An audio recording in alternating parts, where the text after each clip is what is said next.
Hello అందరికీ. ఈరోజు నేను కారప్పొడి ఎలా ప్రిపేర్ చేసుకోవాలో చూపించబోతున్నాను. ముందుగా ఎండుమిరపకాయలు తీసుకొని, తొడియాలు తీసుకొని, గింజలు వేరు చేసేసుకొని, ఉత్త ఎండుమిరపకాయలు ఆయిల్లో వేసి ఫ్రై చేసుకోవాలి.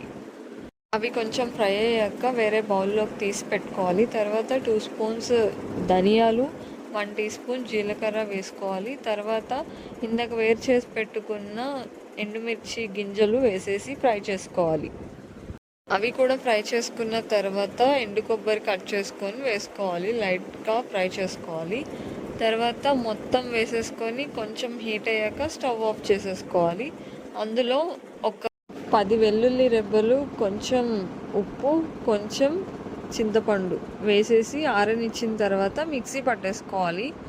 లేకపోతే నూరుకోవచ్చు. ఈ వర్షాకాలంలో ఈ కారప్పొడిని వేడి వేడి అన్నంలో వేసుకొని తినండి, చాలా బాగుంటుంది. ఎప్పుడైనా నోటికి కారం కారంగా తినాలనిపించినప్పుడు ఈ కారప్పొడి చేసుకొని తినండి, చాలా కమ్మగా ఉంటుంది. వీడియో నచ్చితే ఒక లైక్ చేయండి.